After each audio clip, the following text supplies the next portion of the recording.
દૂર દૂર સુધી પહોંચાડવાની સેવામાં સહભાગી બનજો. કારણ કે મારું તો એક જ લક્ષ્ય છે, મારે કોઈ સંપ્રદાયની સ્થાપના નથી કરવી, મારે કંઈ ધર્મગુરુ થવું નથી. ફક્ત ને ફક્ત આપણા ગામડાના શિવાલયો ધમધમતા થાય, લોકો મહાદેવ સુધી પહોંચે, એ જ મારા જીવનનું લક્ષ્ય હતું. અગર મને ખબર છે, હું નાનકડો હતો ત્યારે કોઈ શિવાલય નહીં આવતું હતું.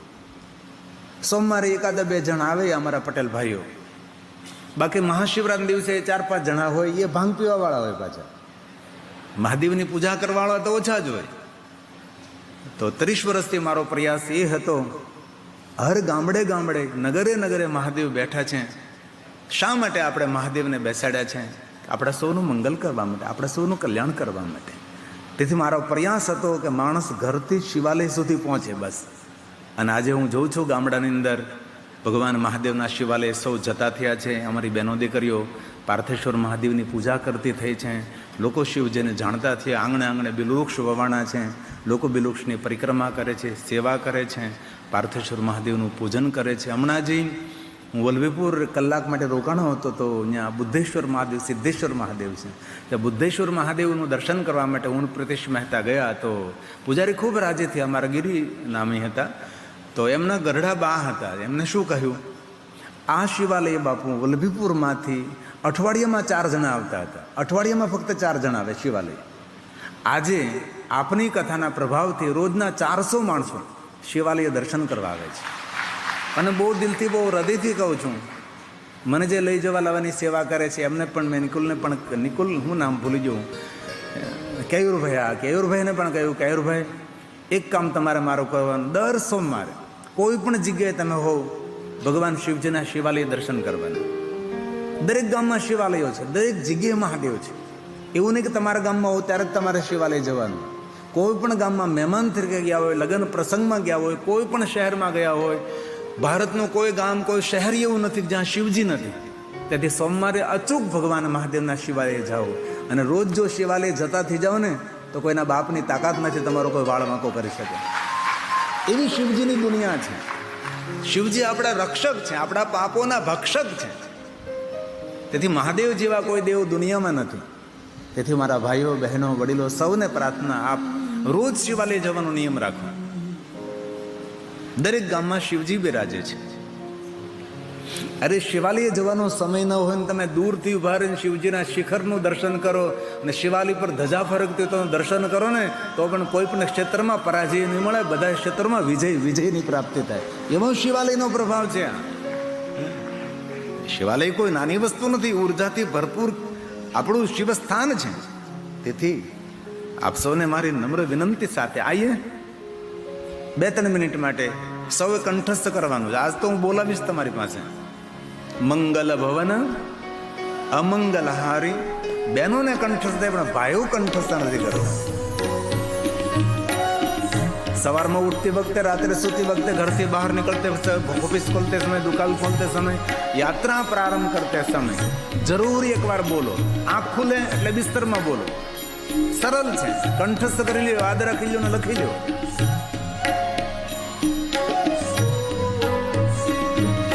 साथ में मंगल अमंगल हारी उमा सहित जे जपत पुरारी. આ ચોપાઈનો અર્થ એવો થાય છે, આ ભવન મંગલમય છે, અમંગલહારી. અમંગલ કઈ વસ્તુ? રાગ, દ્વેષ, ઈર્ષા, લોભ, મોહ, મમતા, કામ, ક્રોધ, અદેખાય, બદલો લેવાનો ભાવ, આ બધું જ ભગવાન અંદરથી હારી લ્યો અમને. આવો ભાવ છે. આપણે એક ભવન છે, ભવન એટલે ઘર. આમાં કોણ રહે છે? જીવાત્મા રહે છે, પરમાત્માના સ્વરૂપ રહે છે. મંગલ તો બડું, ભવન તો મંગલમય છે, પણ એમાં અમંગલ વસ્તુને દૂર કરો. મંગલ ભવન અમંગલ હારી હરી લ્યો. કોણ? ઉમા સહિત જેહી જપત પુરારી. ભગવાન શ્રી હરિ, ભગવાન વિષ્ણુ, ભગવાન રામજી અમારા જીવનને મંગલમય બનાવો. આવો ભાવ આ ચોપાઈની અંદર છે. તો આइए साथ में भाव से आवाज के साथ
और एक बार साथ में मंगल भवन अमंगल हारी उमा सहित जे जपत पुरारी ओम नमो नारायण नारायण ओम नमो नारायण नारायण ओम नमो नारायण नारायण ओम नमो नारायण नारायण आवाज निकालिए। ओम नमो नारायण नारायण ओम नमो नारायण नारायण ओम नमो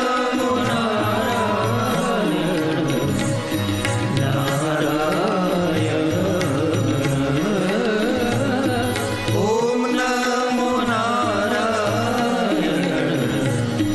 नारायण ओम नमो नारायण नारायण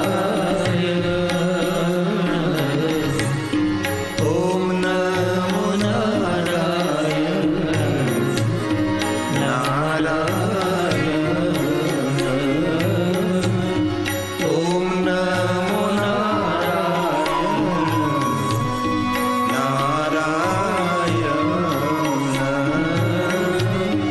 ओम नमो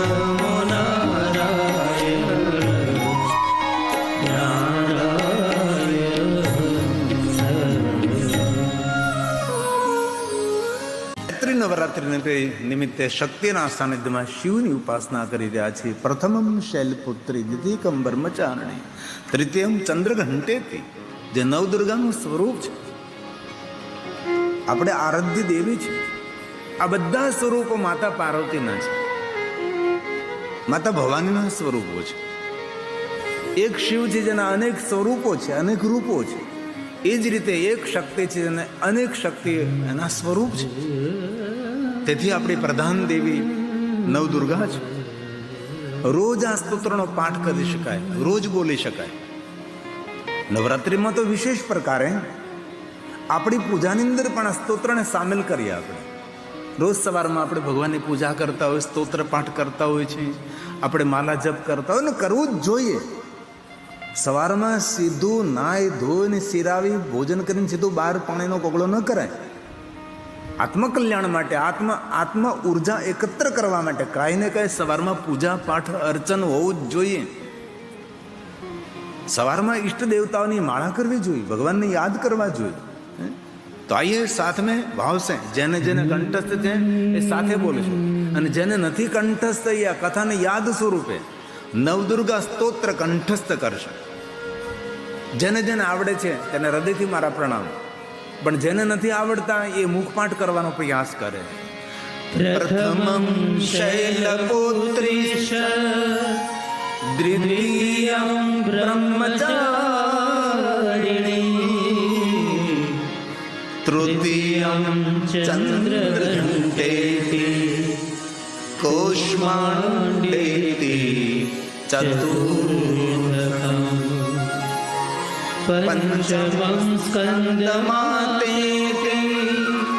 ષષ્ઠમ કાત્યાયની ચ સપ્તમં કાલરાત્રિતી મહાગૌરી ચાષ્ટમં નવમં સિદ્ધિદાત્રી ચ નવદુર્ગા પ્રકીર્તિતા ઉત્તાનિતાનિ નામ બ્રહ્મણે મહાત્મના બ્રહ્મણે મહાત્મના. ધર્મક્ષેત્રે મહાક્ષેત્રે ગંગા કાલિંદી સંગમે પ્રયાગે પરમપૂર્ણે બ્રહ્મલોકસ્ય વર્તમને. બ્રહ્મલોકના માર્ગ સ્વરૂપ પ્રયાગ તીર્થમાં સૂત પુરાણજી ભગવાન મહાદેવની કથાનું ગાયન કરે છે. બ્રહ્મલોકમાં સ્વયં બ્રહ્માજી નારદજીને કહે છે કે હે નારદ, ભગવાન મહાદેવજી દક્ષપુત્રી સતી સાથે સુંદર વિવાહ કરે છે. દક્ષ મહારાજ પોતાના પુત્રી સતીના વિવાહ ભગવાન શિવ સાથે કરે છે. સુંદર વિવાહ વિધિ થાય છે. દક્ષ મહારાજ પોતાના પુત્રી સતીને ભગવાન શિવ સાથે વિદાય કરે છે. ભગવાન શિવ અને સતીના વિવાહ થાય છે. ભગવાન શિવ અને સતી કૈલાસના દ્વારે પધારે છે. કોણ સ્વાગત કરે? ભગવાન શિવજીના પરિવારમાં કોઈ નથી. શિવ અને સતી બંને કૈલાસના દ્વારે ઊભા છે. ત્યારે ભગવાન વિષ્ણુજી અને લક્ષ્મીજી ભગવાન શિવ અને સતીનું સુંદર સ્વાગત કરે છે. ભગવાન શિવ અને સતી બંને કૈલાસમાં પધારે છે. સુંદર આસન ઉપર બિરાજમાન થાય છે. દેવતાઓ જય જયકાર કરી અને શિવ અને સતીની પરિક્રમા કરે છે. કારણ કે જગતના માતા પિતા છે. તેના સૌંદર્યના રૂપનું વર્ણન, શૃંગારનું વર્ણન ન કરી શકાય. કારણ કે આપણા સૌના માતા પિતા ભગવાન શિવ અને સતી છે. દેવતાઓએ હાથ જોડીને કહ્યું છે, હે મા સતી, વિવાહમાં ખૂબ આનંદ કર્યો. અમે આપના પિતાશ્રીએ અમારું ખૂબ સ્વાગત કર્યું, અમારું ખૂબ સન્માન કર્યું. મુહૂર મુહૂર સૌએ પ્રશંસા કરી છે. વિવાહને ખૂબ વખાણ્યા છે. આ છે દેવતાઓનો સ્વભાવ. કોઈના નાના મોટા પ્રસંગોમાં જાય નહીં તો પ્રસંગોને વખાણીએ, વખોડીએ નહીં. એમાંથી ઉણપ નહીં શોધવાની. ઉણપ હોય તો આપણે પૂરી કરવાની. નાનો માણસ હોય તો એના ગજા પ્રમાણે એ પ્રસંગ કરે. મધ્યમ વર્ગનો માણસ એના ગજા પ્રમાણે કરે. મોટો ધનપતિ માણસ હોય તો એ પ્રમાણે કરે. જેનું જેવું સામર્થ્ય. પણ કોઈના પ્રસંગમાં જાય ત્યાં કોંકરા ન કાઢીએ. હંમેશા પ્રશંસા કરીએ, સારું બોલીએ. એવા સુંદર પ્રસંગ, સુંદર પ્રસંગ, ખૂબ સુંદર આનંદ કર્યો. સુંદર ભોજન વ્યંજન, કેટલી સુંદર વ્યવસ્થા છે. આ ડાયા માણસોનું લક્ષણ છે. દુર્ગુણી માણસો હંમેશા દુનિયામાં ઉણપ શોધે. પ્રસંગમાં કઈ વસ્તુની ખોટ છે, કઈ વસ્તુની ઉણપ છે, એમાં શોધતા હોય છે. દેવતાઓનો સ્વભાવ છે સૌની પ્રશંસા કરવી, સૌ માટે સારું બોલવું. આ દેવત્વ સ્વભાવ કહેવાય છે. સૌનું સારું વિચારવું, સારું કરવું, સારું બોલવું, એ બધા સ્વભાવ દેવત્વ સ્વભાવ કહેવાય છે. બીજાનું ખરાબ કરે, બીજાનું ખરાબ બોલે, ખરાબ વિચાર કરે, ખરાબ પ્રવૃત્તિ વૃત્તિ જેની ખરાબ હોય, એ માણસો અસુરી વૃત્તિના લોકો હોય છે. દેવતાઓએ કહ્યું, ભગવાન અમે મારા લોકની અંદર પ્રસ્થાન કરીએ. ભગવાન શિવજીએ સૌને પ્રસન્નતાપૂર્વક પોતપોતાના લોકની અંદર જવા માટેની આજ્ઞા આપી છે. દેવતાઓ બધા જ કૈલાસ છોડી છોડીને પોતપોતાના લોકની અંદર સીધાવે છે. અહીંયા શિવ અને સતી સુંદર વિચરણ કરે છે, વિહાર કરવા નીકળે છે. જંગલ જંગલ, વન વન, પહાડ પહાડ, સરિતાનો તટ તટ, સરોવર, સાગરનું તટ, અતિ સુંદર વિચરણ અને વિહાર કર્યો છે.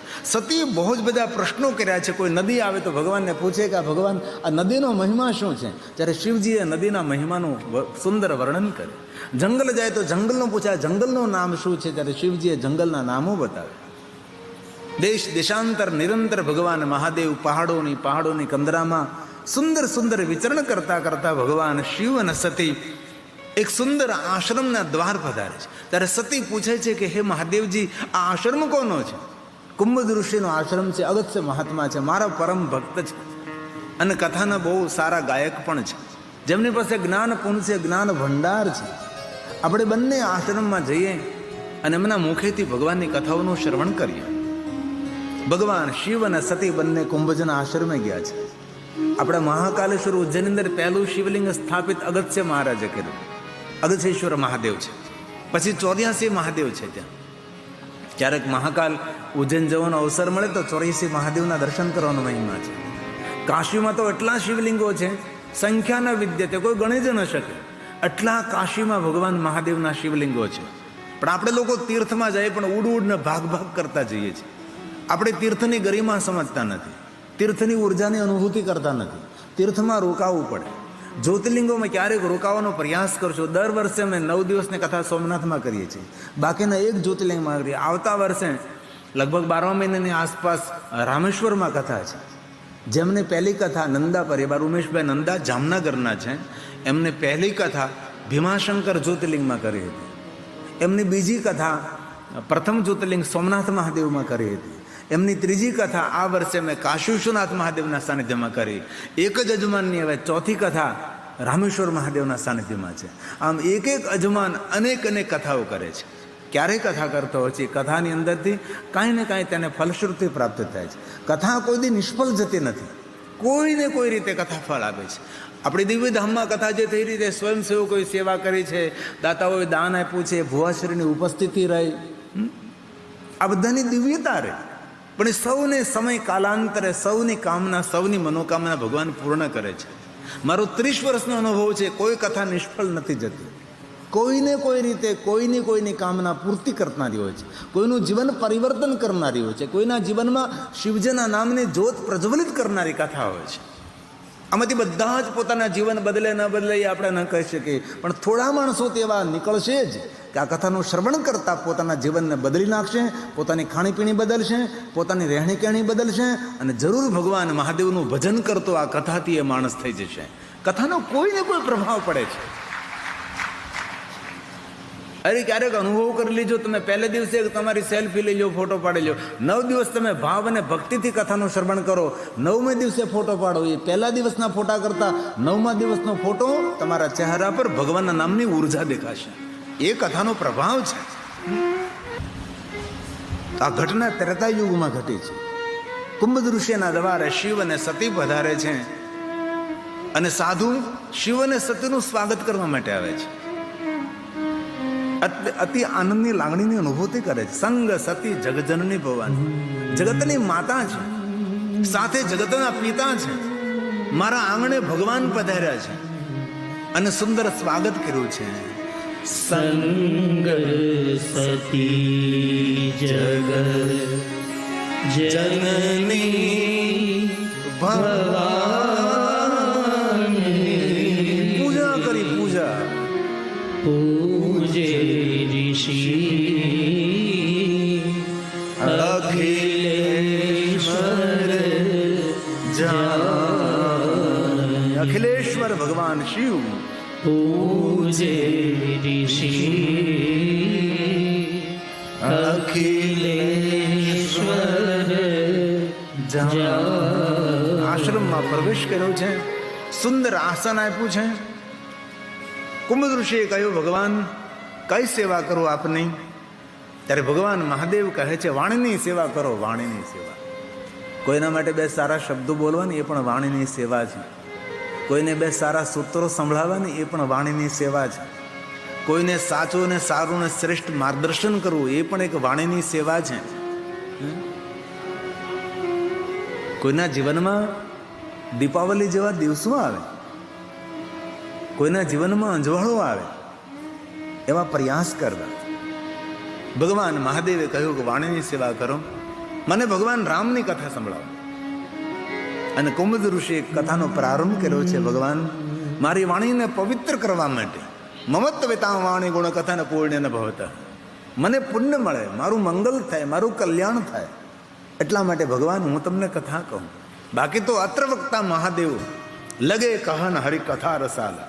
ભગવાન સ્વયં વક્તા છે, ભગવાન સ્વયં કથાના ગાયક છે. પણ ભગવાન આપ જેવા શ્રોતા મળે તો મારું કેટલું અહોભાગ્ય. વક્તાનું પુણ્ય છે સારા શ્રોતાઓ મળવા, સમજદાર શ્રોતા મળવા, ભગવાનના ભક્ત શ્રોતા મળવા, કથા પર ભક્તિ ભાવ રાખનારા, શ્રવણી પ્રીતિ લાલચા એવા શ્રેષ્ઠ શ્રોતા મળવા, એ વક્તાનું પુણ્ય છે. સારા શ્રોતા સાંભળનારા મળવા, એ વક્તાનું પુણ્ય છે. તેથી કુંભદ ઋષિએ કહ્યું કે મારું કેટલું પુણ્ય છે ભગવાન, આપ ભગવાન કથા સાંભળવા માટે બિરાજો છો. અને કુંભદ ઋષિએ ગાયું છે, રામ કથા મુને બરજ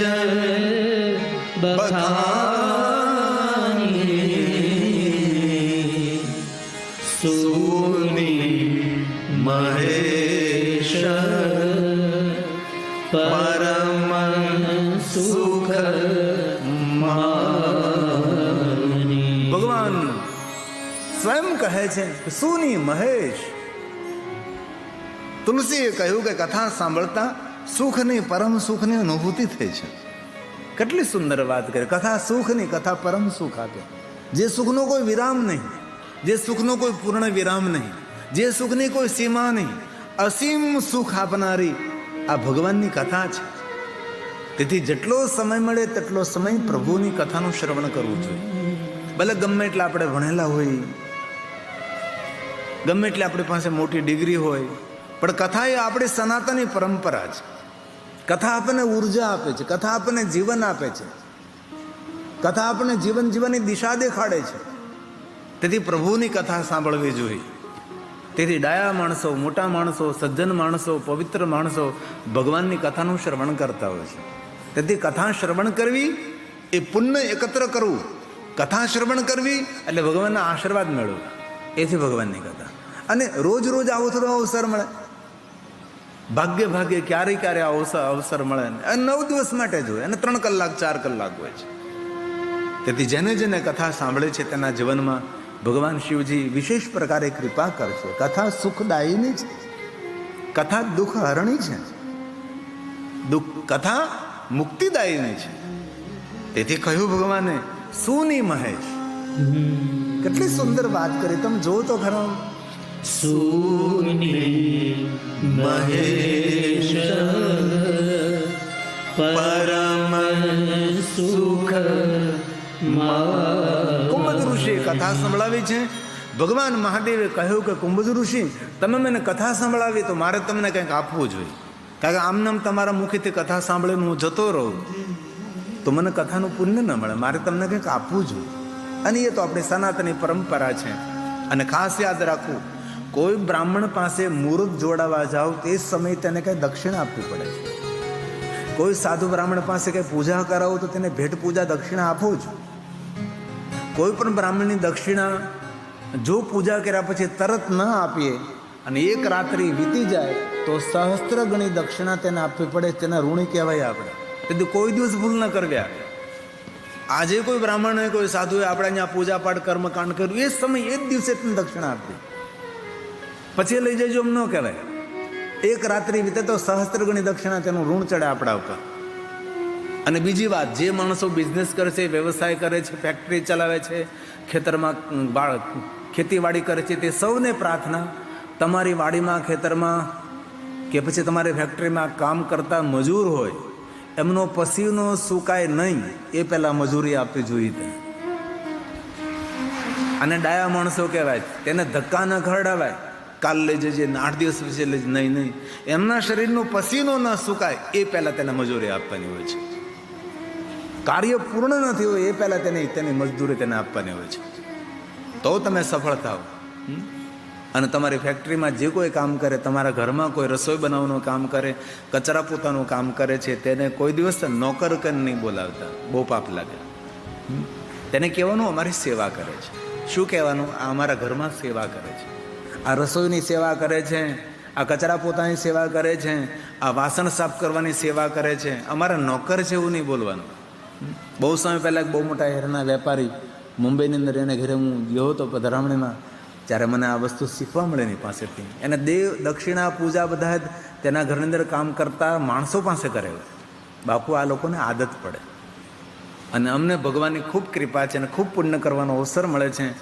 પણ આ બધાને આશીર્વાદ આપો કે આવતો જન્મ એને સેવા ન કરવી પડે, તેને ઘરે સેવા કરનારા હોય એવી આ લોકો ઉપર કૃપા કરો.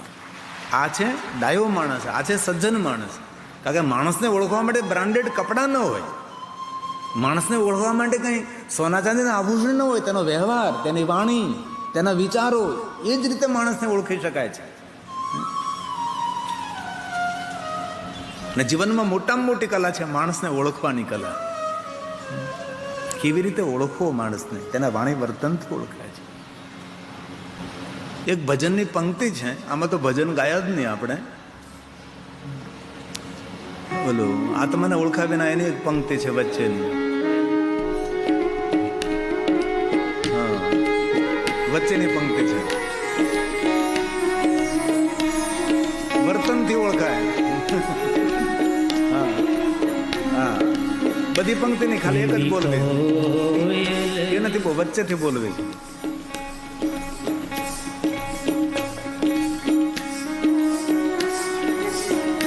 એ તો એના વર્તનથી ઓળખાય.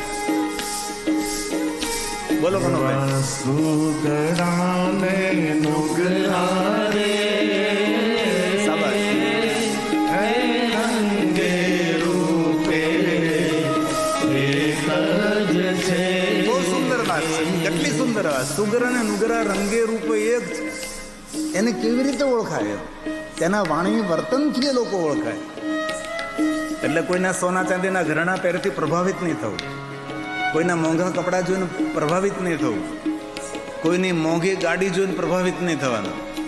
એનો વ્યવહાર કેવો છે, તેના વિચારો કેવા છે, તેનું વર્તન કેવું છે, એના પરથી એની પરખ થાય છે. હે ને? આ કથામાં ભજન ગાયા જ નહીં આપણે.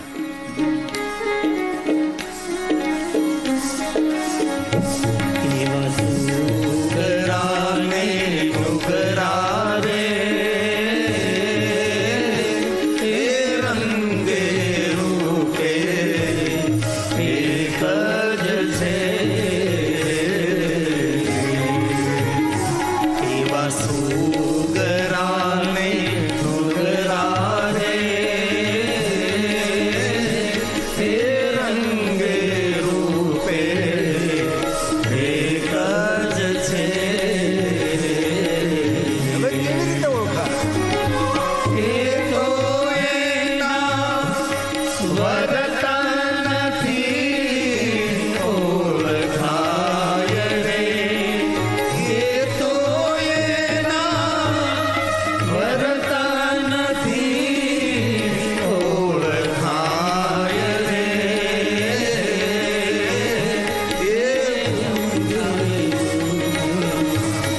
નહીં તો મને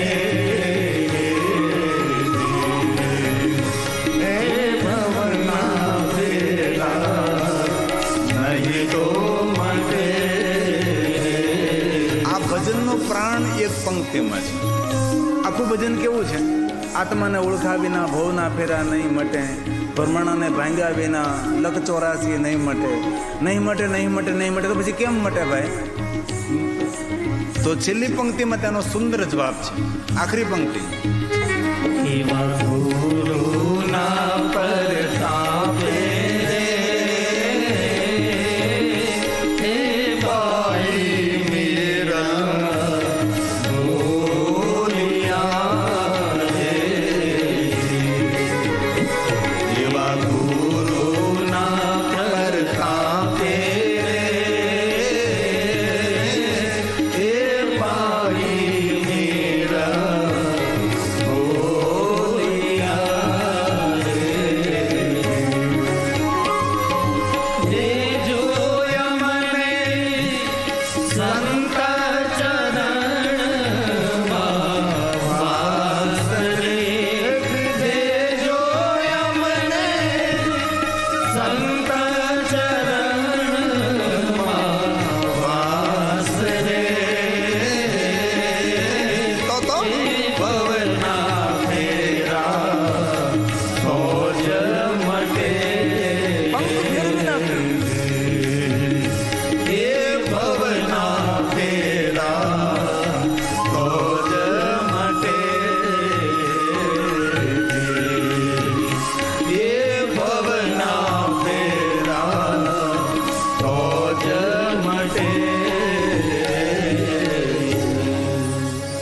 આખા ભજનમાં કહ્યું ભવના ફેરા નહીં મટે, નહીં મટે. કઈ રીતે મટે? કોઈ સાચા સાધુનો સંપર્ક થાય તો સાચા સાધુનું સાનિધ્ય મળે.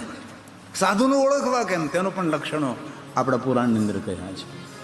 ભગવાન શિવજીએ કહ્યું કે હે કુંભજ, આપ કાંઈ મારી પાસે દક્ષિણા માંગો, કારણ કે મેં આપના મુખેથી કથાનું શ્રવણ સાંભળ્યું છે. ઋષિ પૂછી હરિભગતિ સુહાઈ, કહી શંભુ અધિકારી ઉપાય. કુંભજ ઋષિએ કાંઈ ન માગ્યું, કહ્યું મને ભક્તિ આપો ભગવાન. કહત સોનાત રઘુપતે ગુણ ગાથા, કછુ દિન તાહા રહે ગિરિનાથા. ભગવાન શિવજીનું નામ છે ગિરિનાથ. થોડા દિવસો માટે શિવજી રોકાણા છે. અંતે મુનિસન વિદા માગી ત્રિપુરારી. ભગવાન શિવ અને સતી કુંભજ ઋષિનો આશ્રમ છોડીને જવા લાગ્યા છે. અને જતા હતા ભગવાન શિવજી આગળ છે, સતી પાછળ છે. એ સમયની અંદર ભગવાન પ્રભુ રામ અદ્ભુત ત્રેતા યુગ ચાલે રહ્યો એટલે લીલા કરી રહ્યા છે. સામેથી આવતા જોવે છે ને ભગવાન શિવજીના મુખમાંથી શબ્દો સરી જાય છે, જય સચ્ચિદાનંદ જગ પાવન. જગતને પાવન કરવા માટે ભગવાન નારણમાંથી નર રૂપ ધારણ કરી ભગવાન સુંદર આપ વિચરણ કરી રહ્યા છે. શિવજી સ્વયં જય જયકાર કરવા લાગે છે. સતીના મનમાં સંશય થાય છે. સતી ભગવાન શિવને પૂછવા લાગે છે કે તમે શા માટે જય જયકાર કરો છો? ભગવાન મહાદેવજી સમજાવવાનો પ્રયાસ કરે છે કે સતી જેમની કથાનું શ્રવણ કરીને આવ્યા છે એ જ ભગવાન પ્રભુ રામ છે. સતીના મનમાં સંશય થાય છે અને ભગવાન કહે છે કે સતી તમારા સંશયને જલ્દી દૂર કરો. લાંબા સમય સુધી સંશય રહે સારું નહીં, સંશય આત્મા વિનશ્યતિ, તેનો નાશ થઈ જાય. તેથી જલ્દી તમે જાઓ ને પરીક્ષા કરો, પણ પરીક્ષામાં તમે વિવેક રાખજો. સતી જાય છે રામજીની પરીક્ષા કરવા માટે, પણ વિવેક ચૂકી જાય છે અને સતી સીતાનું રૂપ લે છે અને ભગવાન પ્રભુ રામની સામે જાય છે. અને પછી તો ભગવાન પ્રભુ રામ અને સતીનો સુંદર સંવાદ છે. સતીનો સંશય તૂટે છે. સતી ભગવાન મહાદેવની પાછા ફરે છે અને શિવજી પૂછે છે કે તમે પરીક્ષા કરી? કછું ના પરીક્ષા લેની ગોસાઈ. સતી જૂઠું બોલ્યા છે. ભગવાન શિવજીને એ ન ગમ્યું. સતી જો એ સત્ય બોલી જાય કે મેં સીતાનું રૂપ લીધું છે અને ભગવાન મને ઓળખી ગયા, પણ સતી જૂઠું બોલ્યા. કારણ કે જીવનની એક ભૂલ દબાવવા માટે બીજી ભૂલ કરવી જ પડે છે. ભૂલને સ્વીકાર લી તો બીજી ભૂલ ન કરવી પડે. સતી જ્યારે બોલી રહ્યા છે ત્યારે ભગવાન મહાદેવને એમ થયું કે સતી મારાથી શા માટે છુપાવે છે? મારા જેવો કોણ ઉદાર હોઈ શકે છે? શિવ જેવા કોણ કરુણાકર ભગવાન? કોઈ નહીં. અંતે ભગવાન મહાદેવજી મૌન રહ્યા છે. અને ખાસ યાદ રાખો, ઘરમાં કોઈ સભ્ય કાંઈ ભૂલ કરતો હોય ત્યારે મૌન રહેવાથી ઘરનું સંગઠન, ઘરની સુખ શાંતિ રહે છે. બોલાય નહીં એ સમયે. આપણને ખબર છે કે આ ભૂલ કરી રહ્યો છે, આ ખોટું કરી રહ્યો છે, તો પણ ઘણીવાર સમજી વિચારીને પણ મૌન રહેવું પડે છે. સમજી વિચારીને ઘરને સંગઠિત રાખવા માટે. શિવજી બોલ્યા નથી, મહાદેવજી મૌન રહ્યા છે. સતી પૂછવા લાગે છે, ભગવાન આ દેવતાઓ જય જયકાર શા માટે કરે છે આપણે? શિવજીએ કહ્યું કે દેવતાઓનો સ્વભાવ છે જય જયકાર કરતા રહે છે. ખરેખર જય જયકાર એટલા માટે કરે છે કે મહાદેવજીએ મનોમન પ્રતિજ્ઞા કરી હતી, સતીનો ત્યાગ કર્યો હતો અને દેવતાઓએ શિવજીનો મનોભાવ સમજી ગયા, તેથી દેવતાઓ જય જયકાર કરવા લાગ્યા છે. પણ ભગવાન શિવજી એવું ન કહ્યું સતીને કે મેં તમારો ત્યાગ કર્યો છે. અને કોઈ સાથે વ્યવહાર આપણે બંધ કરવો ને તો ધીરે ધીરે ઓછો કરવાનો. એક આમ તો એક દિવસમાં અબોલા નહીં કરવાના. ધીરે ધીરે ધીરે તેની સાથે વ્યવહાર ઓછો કરતો હોય, એને ખબર પણ ન પડે તેમ તેને આપણા જીવનમાંથી દૂર કરવાનું. એક દિવસમાં ધડાકાભર નહીં, આપણે સીધું બોલવાનું બંધ કરી દઈએ. નહીં, ધીરે ધીરે ધીરે ધીરે વ્યવહાર સંકેલી લેવાનો આપણો. શિવજી મૌન રહ્યા છે. શિવ સતી કૈલાસ વધારે છે. સતી પ્રશ્નો કરી એ પહેલા તો બાબા ધ્યાનસ્થ બની જાય છે. 87,000 વર્ષો વીતી જાય છે. સતી રાહ જોવે છે અને સતી હવે ક્ષમા માગે છે. ભગવાન શિવજી નેત્ર ખોલે છે. સતીને કહે, સતી તમે ભગવાનની કથા સાંભળો. ભગવાન મહાદેવ સ્વયં કથાનો પ્રારંભ કરે છે. સતીનું કથામાં ચિત્ત નથી. અને જ્યારે કથામાં ભગવાનની પૂજામાં, માલા જપ અનુષ્ઠાનમાં ચિત્ત ન લાગે ત્યારે આપણું પતન થવાનું હોય.